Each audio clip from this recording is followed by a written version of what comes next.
From the Library of Congress in Washington, D.C.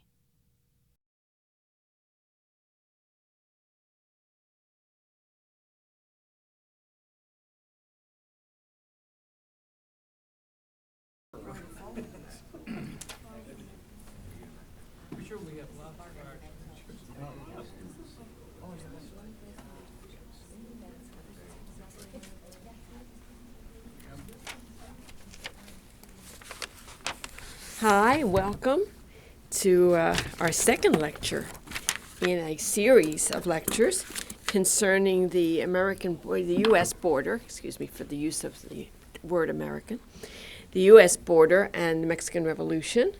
And so today I'm Barbara Tenenbaum, by the way. I'm the specialist in Mexican culture in the Hispanic division here in the Library of Congress. And it gives me enormous pleasure to introduce our two speakers for today, because I read their book and I was so excited by the book that I thought, oh my God, I got to get these guys here to talk about this book and to familiarize you with the role that the U.S. played in the Mexican Revolution, which tends to be short-shrifted in both countries. As a matter of fact, one of my hobby horses is that the United States, for its advancements in so many fields, lacks a history of the entire country. It has histories of regions of the country, but it does not have a history of the entire country. And if it did, then everybody would know a heck of a lot more about what the border meant to the Mexican Revolution. But anyway, we're going to learn a lot more about it.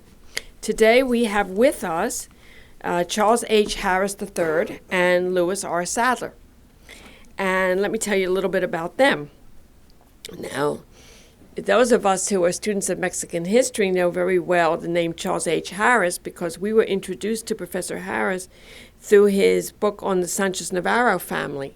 He wrote 2 books on them, and in fact, my friend Edith Couturier brought one of them with her. And the two gentlemen have written together 5 books. The Texas Rangers and the Mexican Revolution, Texas Rangers Biographies, The Border and the Revolution, which was their first book on this subject in 1988. I guess that's when they got started in their path of crime. And then they also wrote something that had nothing to do with the border, called The Archaeologist Was a Spy, which came as a shock to me. And now I'm going to have to read the book to find out all about what the archaeologist was up to. So they've written 5 books in common, and now they're working on 2 more.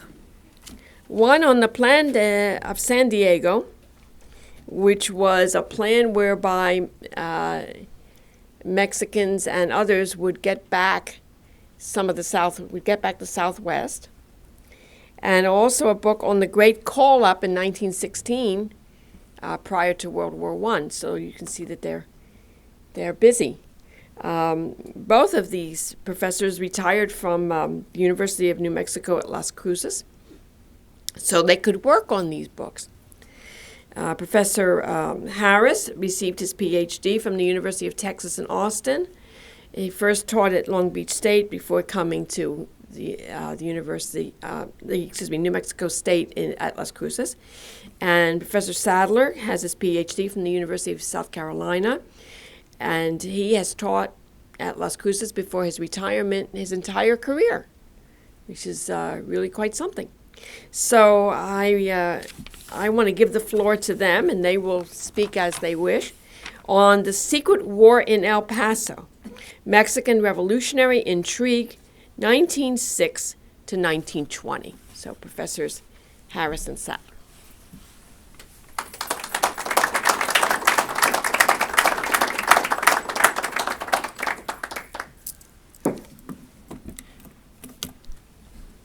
Thank you, Barbara.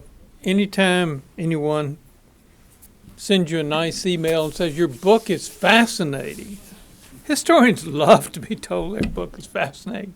Usually, you get reviews that say deadly dull, kind of stuff. can I just, if you will indulge me, I have 3 former students here. And all of them are really A students, and really marvelous students, and I'm delighted they're here. Bill Bohm is a historian with the National Guard here in Washington. Jim Hughes is the immediately retired deputy director of the Bureau of Land Management, and his wife Sandy, both outstanding students. If we can remember how young we were back then, they were 20. Let's see, they were 17 and I was 16, I think, or something.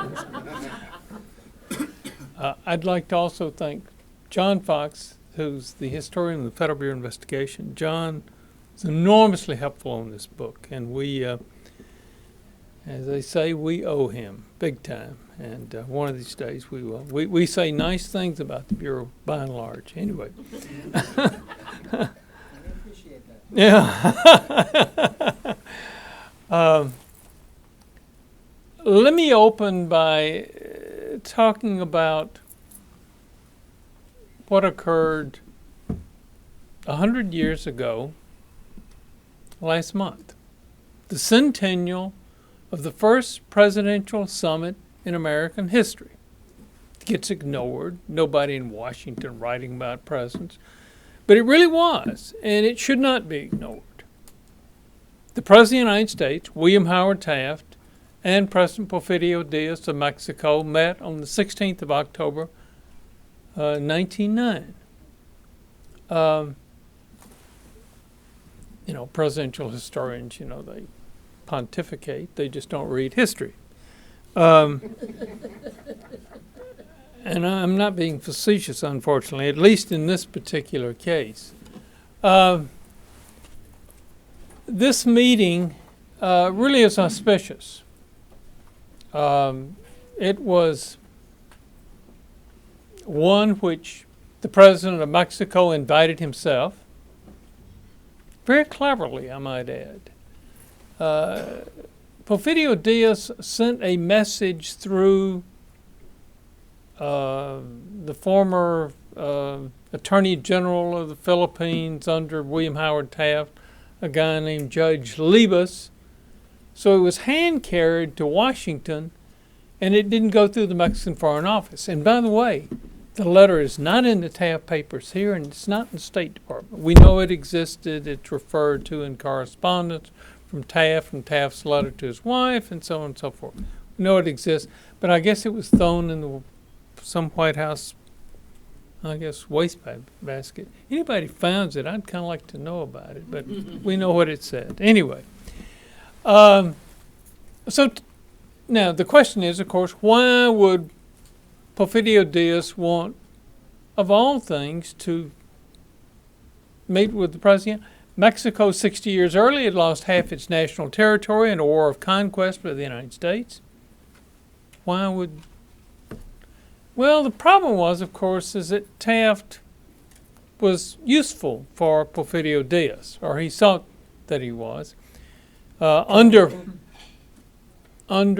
Teddy Roosevelt had asked U.S. attorneys to suppress Mexican revolutionaries scheming along the border.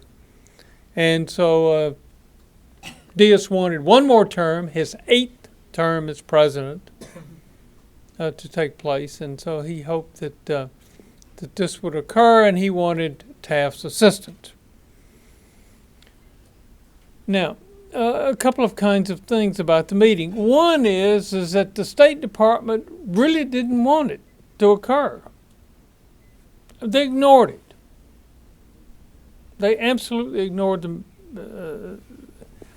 When the President of the United States and the President of Mexico indeed are going to meet, there was no one there, no one at the meeting in El Paso, in Juarez. No, you had a consul there. Secretary of State wasn't there, which I'll say a little bit about. Normally you would see some official there, but not in this case.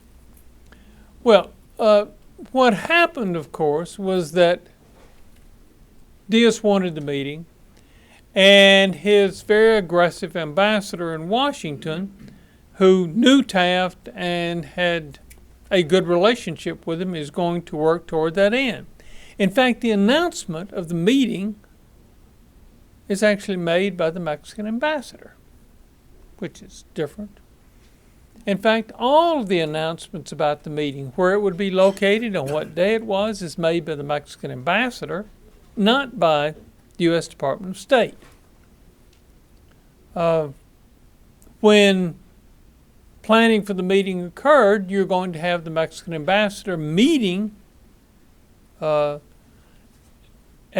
Taft's summer home with no one else in attendance except Archie Butt, the president's aide-de-camp. And so as a result, when a long memo is handed to the Undersecretary of State. Now, let me just say a very quick word about it. The Secretary of State was a man named Philander Knox, a fine corporate attorney and the laziest Secretary of State we ever had. He would arrive at the office at 10:30 in the morning. He would have lunch at the Metropolitan Club or at the Shoreham. He would go home for a nap, or he would play golf at Chevy Chase. And he spent most of his time at Valley Forge, where his home was, and he spent his time on the golf course. He would deign to come to the department on Thursday afternoon to receive foreign diplomats, maybe. And so he left it in the hands of one Huntington Wilson. And Huntington Wilson, those of you, I bet there's no one here, including Ambassador Dodge, who's ever read Huntington Wilson's autobiography. You should read it. It's an interesting autobiography, I will deign to say. But Huntington Wilson was not a nice person, I guess is the best way to put it. Now, the meeting is scheduled. It's going to be in El Paso, and when it was, the El Paso business community rose to the occasion. Now, mind you, El Paso is in the state of Texas. The state of Texas was a democratic state, as you may imagine. It had been a Confederate state. And William Howard Taft is a Republican, and one shouldn't ignore this important fact. In any case, the meeting, the El Paso business community decided that they would rise to the occasion. They raised, in present-day terms, probably a couple of $1 million, which they are going to use to make sure that their city, El Paso, Texas, in 1880, the population of El Paso was 800. In 1909, it was just a shade under 40,000. It had an impressive skyline, and it has emerged as the most important city between Dallas, Texas, and Los Angeles.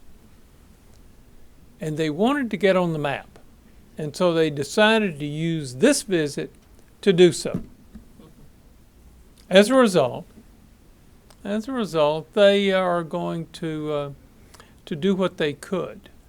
The mayor of El Paso decided that Porfirio Diaz needs to be offered the freedom of the city. Diaz thought it was a great idea.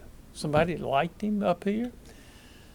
The Mayor Sweeney went to Mexico City. As a result, Diaz loved it. Was accepted the freedom. I'm not sure what the freedom of the city is. Maybe they gave him a key or not. I don't know. But it was a gesture well taken. And now the city takes over. Huntington Wilson, as I indicated, did not, since he is having to run this thing, he turned it over to Alvy Ayadee, the elderly but able. At that time, I think he was the third assistant secretary of state, as they called him. And so he is responsible, but the city of El Paso took it over. They became, in the case with, between the city of El Paso and the Mexican government said, look, we know the State Department doesn't want to have this meeting. So we'll let the city run this thing. And so the initiative is going to be taken out of the hands of the State Department, although the meeting is held on U.S. soil. Okay, that's fine. We're going to, they decided what the protocol for the meeting was. State Department didn't have a clue. There had never been one of these things before. There had never been a meeting, between the President of the United States and, let's say, the Prime Minister of England or France. Presidents simply didn't go abroad. And so the Mexican government, by contrast, had studied this thing, and they are going to take over. Now, the city, they created committees. They realized that if they put their best foot forward, they'd get a lot of favorable attention. There was the beginning of a White House press corps, a couple of wire service reporters. They're going to invite various dignitaries, the territorial governor of New Mexico, goodness knows. Remember, New Mexico was not yet a state, nor was, at that point, was Arizona. And they finally got the governor of Texas, who really didn't want to come, but they finally pressured him to come to show up for the meeting. Okay. But there were some problems. There was a security problem. Because it turned out that there were not one, but several plots to assassinate both presidents. Seriously. This was a case where, in terms of the President of the United States, U.S. was a little sensitive. William McKinley had been assassinated by an alleged anarchist in 1901. The Secret Service now has formal responsibility for protection of the president, but they had a very small contingent. But they thought, well, maybe we can, we better take this kind of thing seriously. Diaz took it seriously for obvious reasons. There were a number of people who were not terribly fond of him. And so when the discovery of some munitions or explosives in Juarez were discovered, there was some, apparently there was some idea that there were being some shipments of some bombs that could be thrown, since that was kind of a favorite means of anarchists. And then the Bureau had an informant. And I don't want to get into this because we want to do a book on the FBI and the Mexican Revolution, and we've been working on that. But they did. They had a well-placed informant, and as a result of that, there were some fears about it. Now, let me, without getting into the rivalry between the Secret Service and the Bureau, they didn't like each other. And John Wilkie, the head of the Secret Service in particular, he wanted to be head of the Bureau, but he couldn't get the job because the Congress was mad. Various congressmen were mad at him because he had prosecuted congressmen and sent them to prison for being crooked, and that makes the Congress very mad, So as a result, S.W. Finch becomes the first chief of the Bureau, as they called it at that time. Anyway. Enough of that. There was one. They knew it, and it was reported on to the State Department. Now, the foreign minister of Mexico, the Mexican foreign minister informed our ambassador in Mexico City they had learned of a serious plot. They hadn't told Diaz yet, but it was a serious plot. And so this provided an excuse. Huntington Wilson didn't want this meeting to occur. Okay.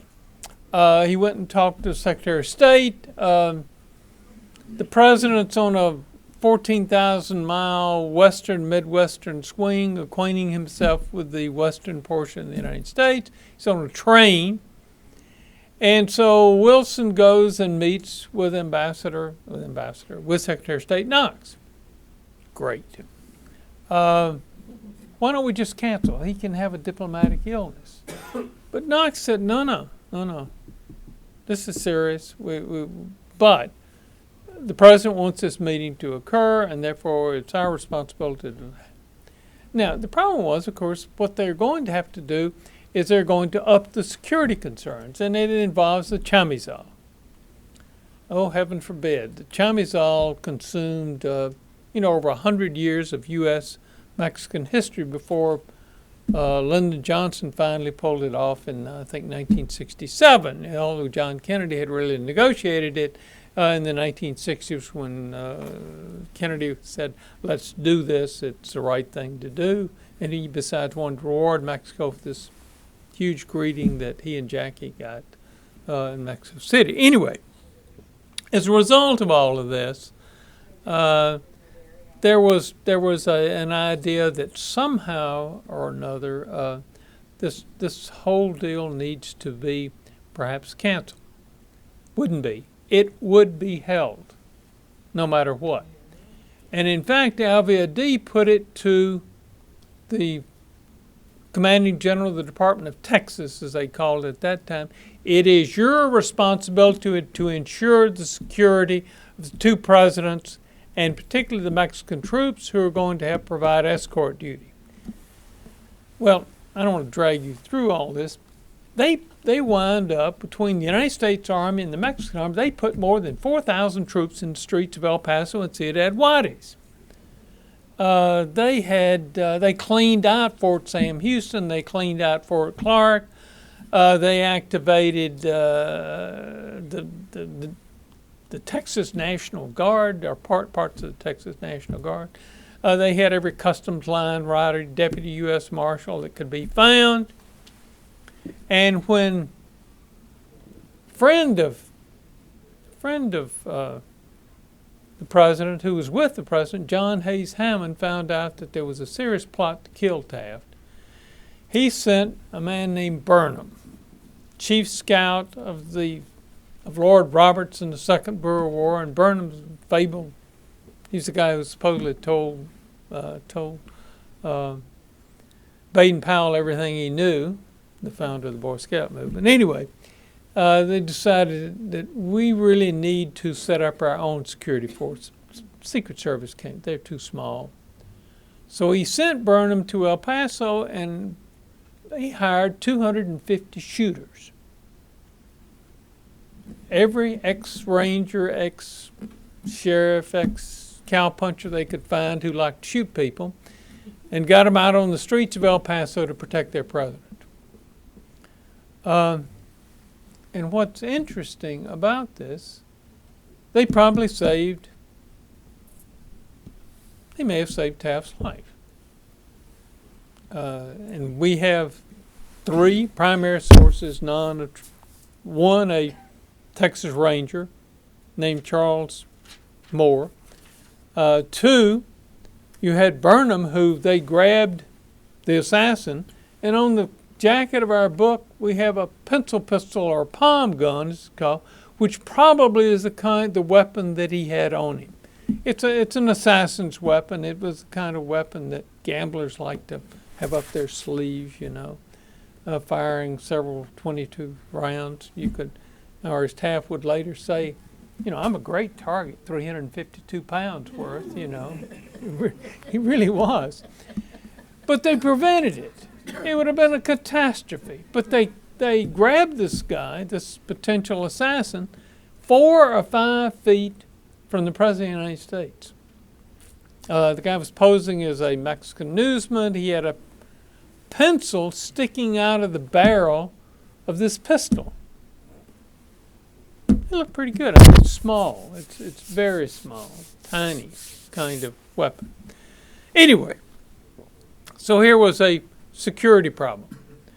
Now, the problem, too, is during the process of this, John Wilkie, the head of the Secret Service, he meets secretly with the President of Mexico. Was anybody from the State Department there? Of course not. You don't need those people around. We don't know what they discussed. We don't know. We know very little about the meeting, except it was held. We're not even sure whether it was held in Chihuahua City or it was held in Juarez. It's very mysterious. They didn't even find out about it. It's in the State Department files, and there's some Treasury Department, Secret Service paper on this, but it's interesting and unique and raises all kinds of questions. Meetings held, great success, huge crowds. They've got 4,000 troops parading. They've got bands. They've got 4,000 kids in El Paso singing America, My Country 'Tis of Thee. They had a great breakfast in an El Paso hotel. They had to bring in waiters from L.A. I guess El Paso waiters weren't up to snuff or something. When they had lunch, there was a problem. Taft sat down on a chair and it collapsed. It really did. They put the chair back together down at the El Paso Chamber of Commerce and had it for years as kind of memento, something. Somebody swiped it or something. Anyway, fortunately, but Taft was good-natured. He laughed about it. It was, I guess they got an iron chair for the dinner that evening, and the Mexican government threw this fabulous. They brought in Maximilian's silver and gold. They had fabulous kind of dinner. They had the King of Spain's ex-chef, cooking the meal. And they had created a room in the El Paso Customs House that made it look like a salon at Versailles. It was a great dinner. And apparently, Taft and Diaz got along okay. What they said to each other, nobody knows. There was no one from the United States even in the meeting. No one. And the translator was what the Mexican ambassador, the Mexican governor of Chihuahua, and all of that was, we just don't know. We can surmise. We're sure that for 20 minutes, Diaz suggested to Taft, how about helping to prevent opposition groups from using the border to launch raids in Mexico? Anyway. That night, Taft, who knew nothing about this threat to kill him,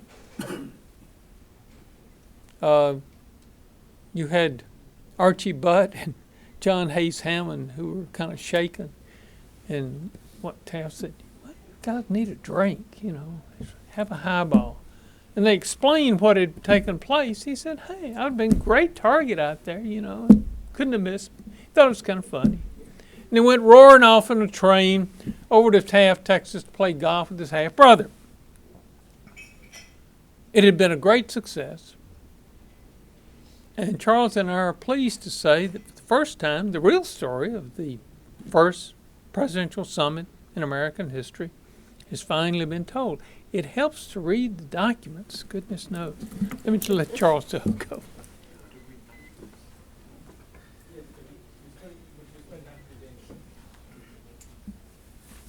Good afternoon.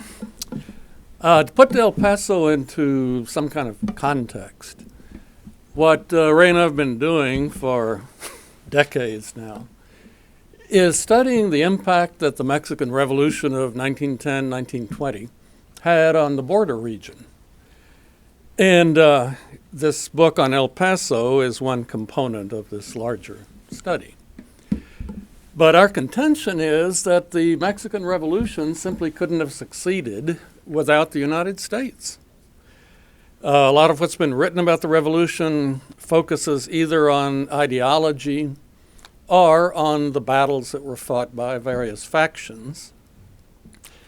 But if you stop and think about it, the revolution unfolded under the specter of American intervention.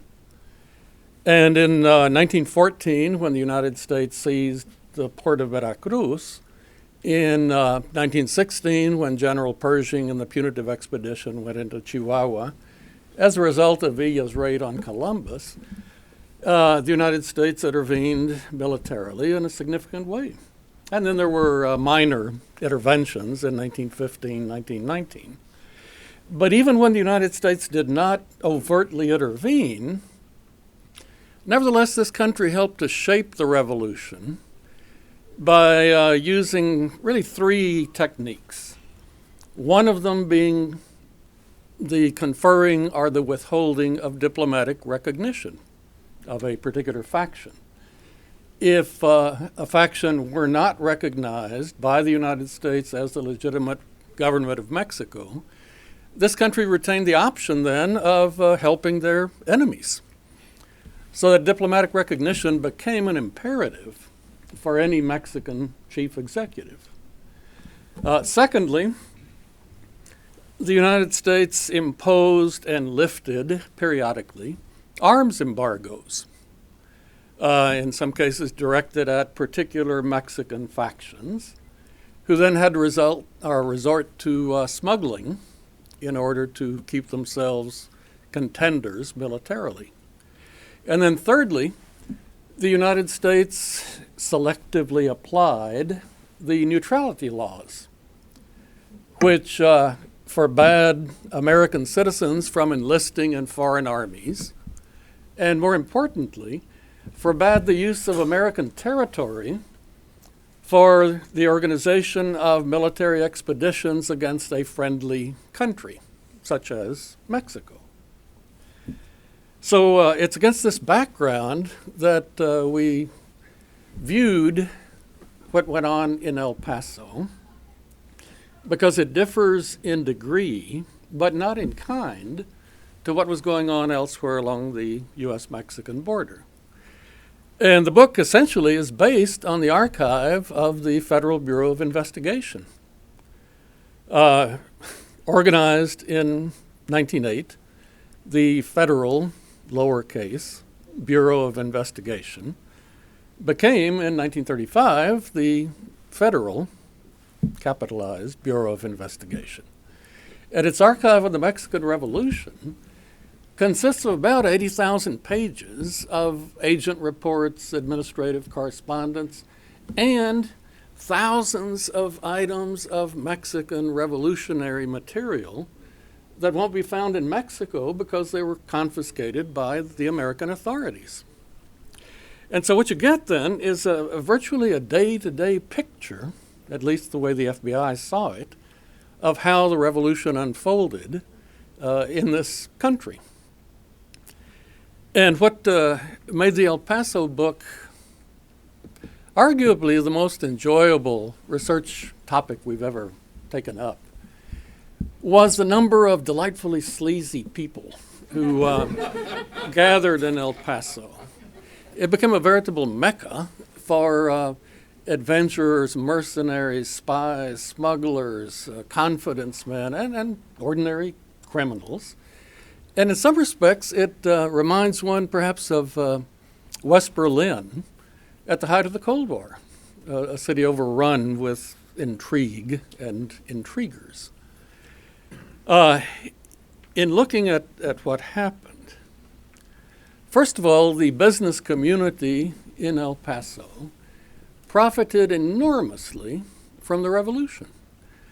El Paso businessmen proved quite adept at adopting changing techniques as their traditional markets in Mexico vanished. And a lot of what they did was to get into the business of smuggling arms and ammunition. And their view seemed to be if the Mexicans were determined to kill each other, then they should be provided with ample weaponry at a price they could afford. So it wasn't viewed as any kind of criminal activity, but rather simply a good business. And as an example of the attitude of the El Paso business community, there's one incident which in my mind, and I think in Ray's, really stands out. In 1913, as Pancho Villa was emerging as a real contender, the Mexican Federal Army under General Huerta was holding Ciudad Juarez. And as part of their defensive preparations against the inevitable Villista attack, they decided to ring the city with barbed wire entanglements. And accordingly, they bought 1,000 rolls of barbed wire from Krakauer, Morick, and Zoy, the principal hardware dealers in El Paso.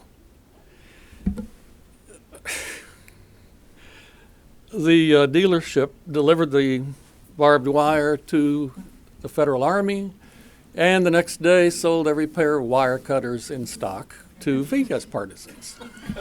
So that it was really kind of a non-discriminatory type of approach to supplying revolutionists. Zoric's competitor, Shelton Payne Arms Company, in 1916, Shelton gave a talk entitled Villa as a Customer, in which he pointed out that he had sold Villa enough ammunition so that if judiciously used, it could have killed every revolutionist in Mexico. And the reason it didn't was because in revolutionary armies particularly, there was an almost total absence of fire discipline. The troops shot at everything that moved and didn't move and used ammunition up in enormous quantities. And a lot of that ammunition flowed through El Paso, particularly during the earlier phases of the revolution, Madero's phase, 1911, that of Pascual Orozco in 1912. The revolution was centered in the state of Chihuahua, and revolutionists, as well as the Federal Army, supplied themselves through El Paso. And perhaps the most graphic example of how the United States influenced the revolution was during the Orozco Rebellion in 1912.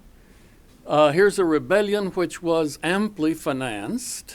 The Orozquistas had every intention of importing anything they needed to overthrow then President Madero. The rebellion broke out at the beginning of March 1912, but within 2 weeks, the United States Congress had adopted a joint resolution empowering the president to impose an arms embargo. And so all of a sudden, the Orozquistas were faced with catastrophe. And what caused the rebellion, which initially had every prospect of success, to fail, was that the United States simply choked off the flow of armaments to Orozco. So that in a very real sense, the most important battle that Orozco lost was not Second Rellano or Bachimba, it was the Battle of El Paso. By shutting down the port of El Paso, the United States strangled his revolution. Another group who profited enormously from the revolution in El Paso was the legal profession.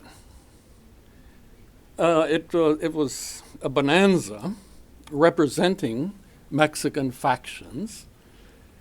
And as an example of what went on, whether by accident or design, all the indictments handed down by a federal grand jury in 1915 had to be thrown out because it was discovered that a British subject was a member of the grand jury. Nobody knew it until he was proclaimed the British consul in El Paso. And then everybody went, whoa! So it produced the kinds of continuances of cases that defense lawyers loved. Because if you could get a case postponed, then hopefully you could get rid of the witnesses, particularly if they were Mexicans, get them back to Mexico so that when the case finally came to trial, there was no case. And in this connection, there was considerable friction and animosity between the federal authorities, principally the Bureau of Investigation, who were trying to enforce the neutrality laws, and the locals, who resented what they viewed as the arrogant feds coming in, running roughshod over local rights, etc. And in a number of cases, people who were obviously guilty were acquitted by juries simply because the juries didn't like the federal involvement and didn't like the use of Mexican informants. And it became virtually impossible to have any kind of objective trial. And in this connection, what enabled the Bureau of Investigation to do its job, and it was a rather creditable performance, was that particularly in 1912, there developed such a close relation between the Bureau of Investigation and the Mexican Secret Service to the point that they became virtually indistinguishable. What the Madero administration did was essentially to pull out all the stops, inform the Bureau of Investigation that the Mexican government would pay for as many informants as they needed, and cost would be absolutely no object. Because the shortcoming of the Bureau at that time was that they had very few people who could speak Spanish. As today, relatively few people speak Arabic. And in addition, agents sent from the East frequently went through culture shock when they got to El Paso, because this was a very different kind of environment. In one instance that we mentioned, an agent's going nuts because of the habit of people in the Mexican end of town, the Segundo Barrio, of whenever they move, take the number on their house with them and put it on the new house. And so all of a sudden the people are going nuts trying to keep up with who lives where. Another aspect of this whole thing, and one which really hasn't been examined, is that factional loyalty was extremely fragile. A lot of people were a lot more interested in the cash than in the cause. And of necessity, one has to refer to people as being, followers of Villa or Orozco or Madero or Carranza or whoever. But then you have to specify at what point in the person's career was he a partisan of Villa before he became a partisan of Carranza or of Felix Diaz or of whoever. And the all-time winner in this regard is General José Salazar, who figures rather prominently in the intrigue that characterized El Paso. He started out as an anarchist, a magonista, a follower of the anarchist Ricardo Flores Magón. And then when Madero initiated the Mexican Revolution in 1910, he became a Maderista. And by 1911, as people were becoming disillusioned with Madero, Salazar once again became a Magonista, and then a follower, at least ostensibly, of Emilio Vázquez Gómez, a Vasquista, and then an Orozquista, a follower of General Pascual Orozco, and then a Huertista, a follower of General Venustiano Huerta, and then a Villista. But then he started over and decided he was really a Carrancista until Felix Diaz started his rebellion and he became a Felicista.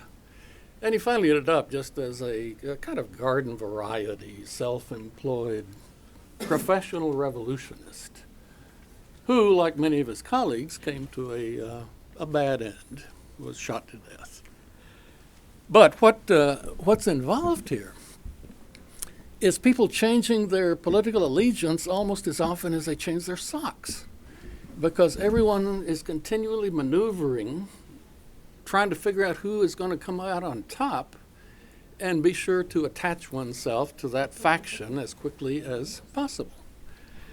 So that revolutionary juntas existed in El Paso with really mind-boggling frequency. Revolutionary plotting became almost a cottage industry. And the irony, of course, is that almost without exception, every one of these revolutionary juntas was penetrated by informers, either for the American government, the Mexican government, or rival factions, or what have you. And what we tried to do in the book was to complement the FBI's archive with that of the Mexican Foreign Ministry's archive. So we have reports both from American agents and from Mexican agents. And the great disadvantage that the Mexican agents operated under was that Mexican intelligence was decentralized. Each consul hired his own secret agents and ran them. And so you got varying degrees of competence and, I might add, of honesty. You know, you could put your brother-in-law on the payroll as a secret agent and nobody could do much about it. So those attempts that were made, both by Villa and by Carranza, to set up a centralized intelligence service were attempts with El Paso as the principal base of operations. As the largest American border city. And this also obtained, by the way, for the financial agency that the Carranza government established in the United States, and its center was El Paso. But to give you an example of the kinds of bizarre things that went on, a man named Lázaro de la Garza was Villa's financial representative. He was one of the very few first-rate civilians who attached themselves to Pancho Villa, given Villa's penchant for flying into a rage and having people shot. He was a rather dangerous individual to work for. But Villa was quite impressed with Lázaro de la Garza, and it was he who financed and kept afloat Villa's formidable division of the North in 1913, 1914, and into 1915, when Villa was the most powerful general in Mexico. But not only was de la Garza Villa's financial representative, he was also the principal informer for Zach Cobb, the collector of customs in El Paso, who, as collector of customs, worked for the Treasury Department, but was also an undercover agent for the Bureau of Secret Intelligence of the State Department, reporting to the counselor of the State Department. So you have all these wires that get crossed. And even now, sometimes it's difficult to sift out what really went on, given the exaggeration, misinformation, disinformation, because the whole climate in El Paso was one in which anything was not only possible, but probable. And people lived both in fear and in expectation of a battle in Juarez. When these engagements occurred, everybody ran down to the river to get as good a view as possible. A few of them was the last thing they ever did, because it didn't occur to them that rifle and machine gun bullets do not stop at an invisible international boundary. So the population of El Paso gave the Army a lot of trouble as the Army tried to control what was happening. People would come back from Juarez with souvenirs, unexploded artillery shells, things like that, and the Army would have to confiscate them, and people would get furious at losing their souvenirs. And it was the Mexican Revolution that really made El Paso the army town that it is today. In 1910, the garrison of Fort Bliss was less than 350 men, and it was essentially an infantry post. And some consideration had been given to closing down Fort Bliss because Porfirio Diaz seemed to have Mexico well in hand. When the revolution broke out, troops were rushed to El Paso from places like Fort Sam Houston in San Antonio. But then it gradually dawned on the Army that the revolution wasn't going to go away. And therefore, it'd be a good idea to station troops in El Paso. So gradually, El Paso became a cavalry post. And the great improvement in terms of Fort Bliss's position occurred in 1916 when the United States and Mexico came close to a full-scale war. By the fall of 1916, there were more than 40,000 troops stationed in and around El Paso. Many of them National Guard units that were called up during the war crisis, but a number of them regular Army units.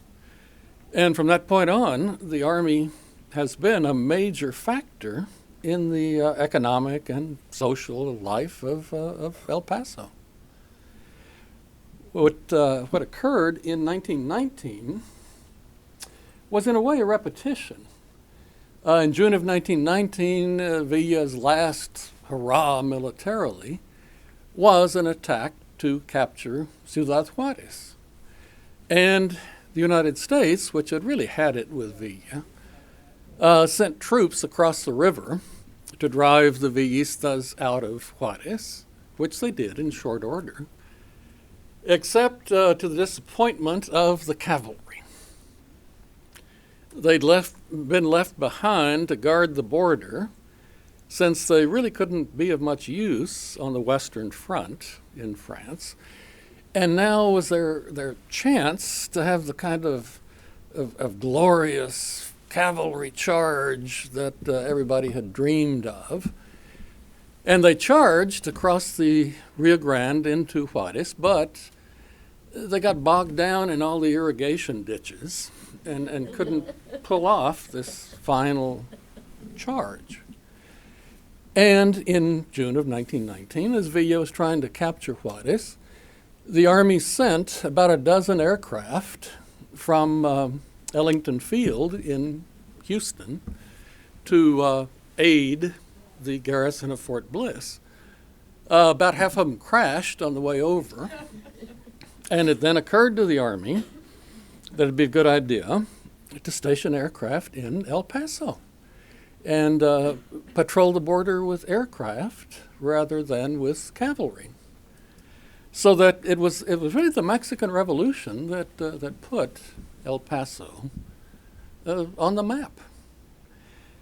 And finally, one of the surprising things we found in doing this book was the number of Mexican revolutionary figures in El Paso who went around with all kinds of incriminating documents, either on their person or in their luggage. Codes, ciphers, letters, whatever, and they'd be arrested and the authorities would confiscate all this material. So that, as I mentioned, there are literally thousands of items that simply aren't in Mexican archives because they were confiscated by American authorities. And it's difficult to think of any other locality that had as many larger-than-life figures running around.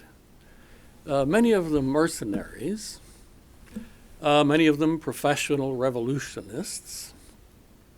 And what we did as an analogy was to think of El Paso as a kaleidoscope. With every shake, there's a different configuration of who's on whose side.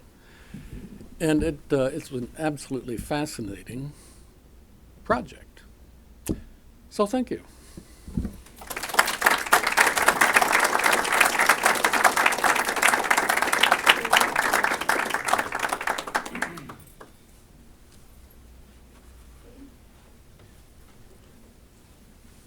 Well, thank you, because that was a fascinating depiction of the role of the United States in the Mexican Revolution.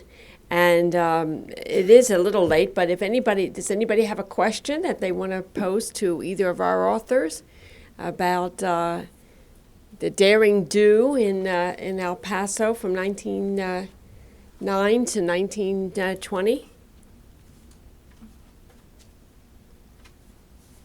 Yes, ma'am. You want to identify yourself because we're being recorded. Of the Geography and Math division, and I'm wondering if either of the authors have heard back on their pre-publication information from Mexican historians. Have you heard anything from Mexican historians about what you have written? Is that the question? No, we haven't actually. No, well, no, it's we haven't heard because, in a way, it runs counter to Mexican nationalism. If the United States had this kind of influence on the revolution, then it means that some of the revolutionary figures didn't quite accomplish what they have been thought to have accomplished.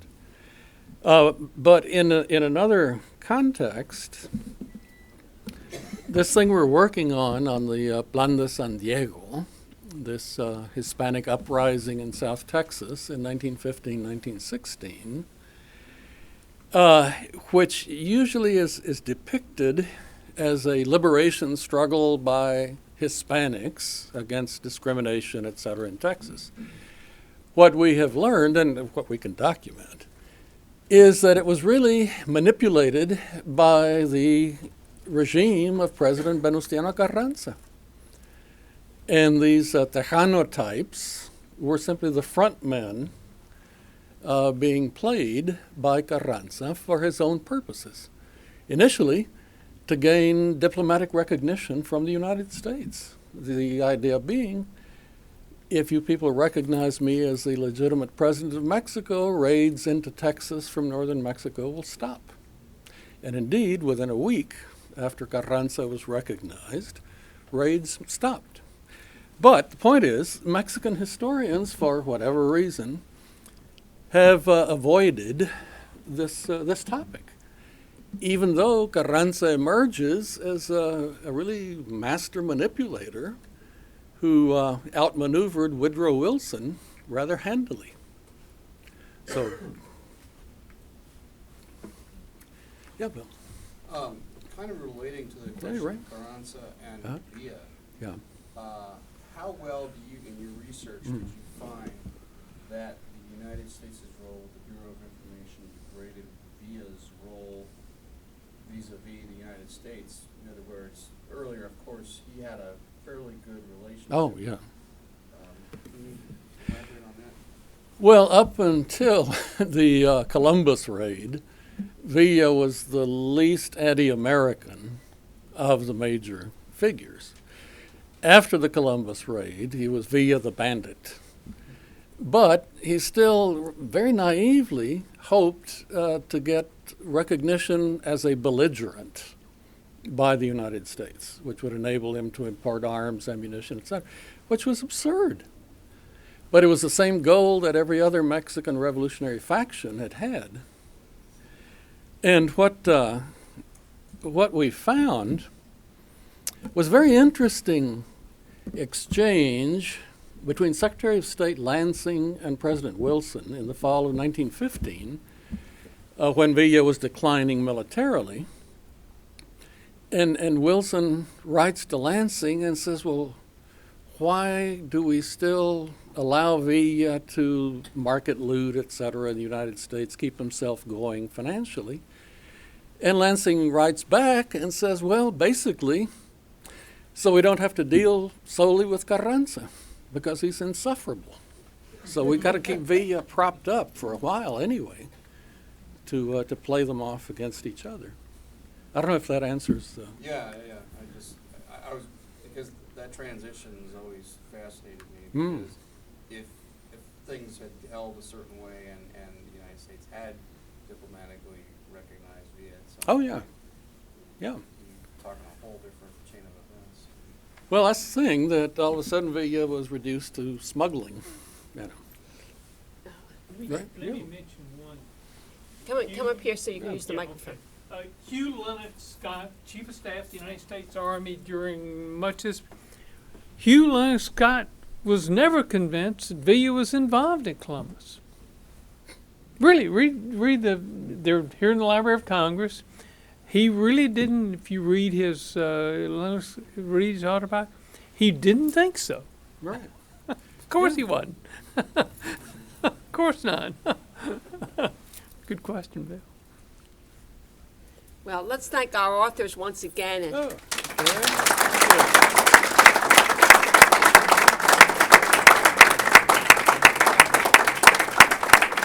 it's called The Secret War in El Paso, and I bet you can get it from Amazon. This has been a presentation of the Library of Congress. Visit us at loc.gov.